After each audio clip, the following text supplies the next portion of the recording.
Halo guys, welcome back to Korea Ramit bersama orang Korea yang konten.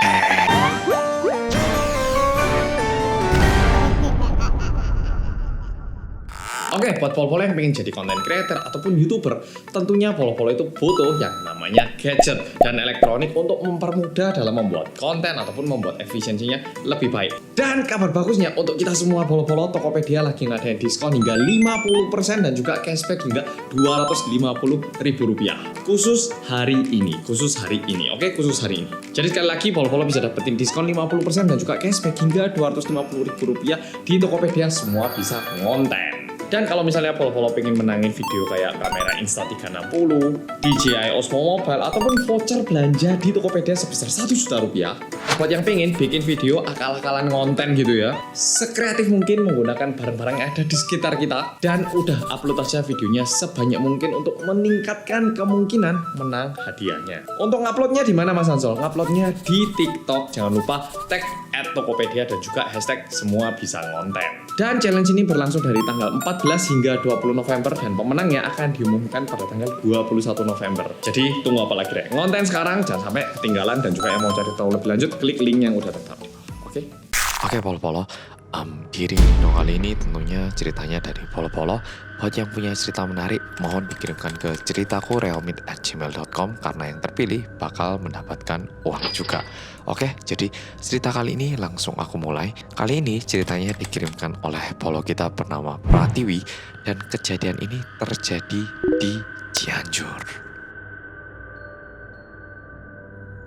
Waktu itu, kejadiannya terjadi pada tahun 2007. Pratiwi waktu itu masih kelas 3 SMA dan menurut Pratiwi dia itu belajar di sekolah favorit yang bisa dibilang diminati oleh banyak orang sehingga dia itu cukup bangga bisa sekolah di situ. Dan karena waktu itu dia berada di kelas 3 SMA, dia ada ujian praktek dan ujian praktek untuk kesenian itu disuruh untuk membuat sebuah hasil karya menggunakan bambu. Karena ini merupakan tugas kelompok, akhirnya Pratiwi juga membuat kelompok bersama 3 teman lainnya. Mungkin polo-polo yang udah SMA kelas 3 tahu, waktu kita duduk di SMA kelas 3, tugasnya itu banyak banget dan ujian juga mendatang, jadi cukup banyak hal yang harus dikerjakan.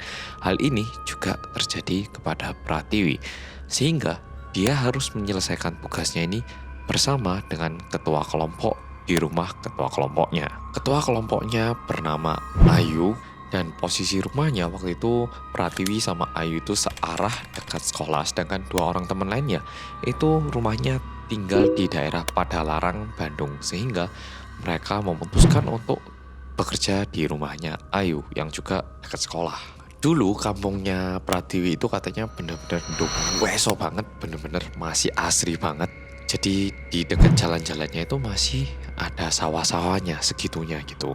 Ada yang ditanami padi, ada yang ditanami jagung, tomat, macam-macam. Pokoknya bener-bener desa banget katanya. Dan ini sebenarnya merupakan pertama kalinya Pratiwi mengunjungi rumahnya Ayu. Dan selama perjalanan sebenarnya ini merupakan kesempatan baik untuk Pratiwi menjadi lebih tahu tentang Ayu. Pratiwi ini katanya dia itu tipe orang yang pendiam, jadi biasanya jarang banget ngomong dengan teman-temannya. Tapi kali ini diangkut dia itu akhirnya menjadi sedikit curhat, lebih dekat lagi dengan Ayu, sempat ngomong tentang sekolah, tentang kesehariannya, dan bahkan juga menggibahin guru-guru. Sesampainya di dekat rumahnya Ayu, Pratiwi sama Ayu langsung turun. Memang Pratiwi nggak sempat memperhatikan sekitar rumahnya Ayu, tapi dia seneng banget karena Ayu itu meskipun pendiam, anaknya baik banget katanya. Jadi berdua ini bisa dibilang lumayan cocok. Dan masuklah mereka ke dalam rumah Ayu. Dan mereka langsung mengerjakan tugas. Untungnya tugasnya berhasil diselesaikan jam 7. Setelah selesai mengerjakan tugas, tiba-tiba mamanya Ayu datang dan bilang, "Kalian udah selesai ngerjain tugas kan ya? Mendingan mandi dulu, makan dulu, istirahat dulu di sini." Pratiwi menambahkan di sini dituliskan ibunya Ayu itu ramah banget, baik banget katanya. Dan sebenarnya mamanya Ayu itu suka banget kalau ada temennya Ayu yang datang ke rumahnya. Bahkan kalau ada yang nginap itu katanya lebih suka lagi karena di rumah itu cuman ada Ayu sama mamanya. Karena papanya itu pergi kerja, sedangkan kakak laki-lakinya itu kuliah di daerah Bandung.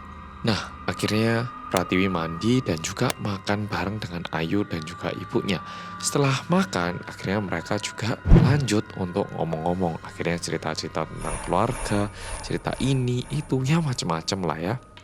Apalagi masa SMA kelas 3, pasti banyak banget yang pengen dibicarakan. Udah enak-enak ngomong dan karena udah waktunya tidur, akhirnya Ayu dan Pratiwi itu pindah ke ruang tidur. Jadi Pratiwi ini memutuskan untuk nginep di rumahnya Ayu. Mereka di kasur itu tetap ngomong-ngomong. Tidak lama, tiba-tiba ada bunyi. Ini bukannya mau di jump scare ya, jadi tapi tahu dulu. Ada suara bayi menangis dan terdengar itu jaraknya deket banget. Dan seketika suara ini terdengar, pertama Ayu dan Pratiwi itu kayak saling pandang-pandangan kayak.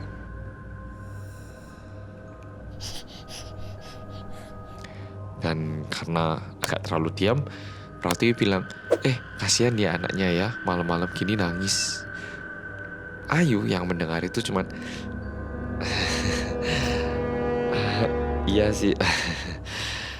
Ya akhirnya ya, Pratiwi yang dengar itu langsung kok, oh ya udah yuk tidur yuk gitu. Dan akhirnya mereka tidur karena besok pagi mereka harus bangun lebih awal untuk berangkat sekolah. Akhirnya Pratiwi dan Ayu siap-siap dan setelah siap-siap mereka keluar dari rumah dan nungguin angkot di depan rumah. Nah waktu itu Pratiwi itu ngelihat sebelah rumah Ayu. Di sebelah kanan itu ternyata dipenuhi dengan tanaman tomat, di sebelah kiri penuh dengan tanaman jagung. Pratiwi mulai mikir dan tanya ke Ayu, loh yuk kamu gak punya tetangga tak? Padahal kemarin malam kan ada bunyi bayi nangis. Masa itu dari tetangga depan? Deket banget tuh suaranya. Ayu yang mendengar itu, dia bilang, ntar deh aku ceritain di jalan aja ya. Ayu cuma menjawab kayak gitu. Pratiwi yang mendengar itu tiba-tiba merasa kayak aneh dan mulai berkeringat dingin. Dan akhirnya ada angkot yang datang dan setelah mereka berdua naik angkot ini, Pratiwi akhirnya tanya lagi ke Ayu, oh yuk tadi kan katanya mau bilang apa nih, diceritain dong. Dan ternyata Ayu bilang kayak gini, sebenarnya di rumahku itu biasanya kalau ada orang luar yang datang itu disambut kayak gitu. Mungkin kemarin malam kita ngomongnya terlalu sampai malam ya, jadi mungkin dia keganggu atau gimana gitu. Dulu waktu aku SMP, aku juga punya temen. Nah, waktu dia nginep, itu aku sempat lihat mamaku ada dua. Mamaku itu sebenarnya lagi metik cabai karena mau bikin sambal. Tapi di waktu yang sama, aku juga ngelihat mamaku yang masuk ke kamar mandi. Dan setelah itu, Ayu baru bilang, maaf ya, aku nggak cerita. Soalnya aku takut kamu malah nggak nyaman jadinya. Dan setelah itu sebenarnya seringkali mamanya Ayu menawarkan Pratiwi untuk nginep, tapi Pratiwi cuman main dan pulang setelah main di rumahnya Ayu. Ya, dia menuliskan, ya jadi cuman main aja pas hari Minggu, terus pulang nggak nginep katanya. Oke polo-polo, gimana kalau misalnya kita masuk rumah orang? Pastinya seneng banget kalau disambut.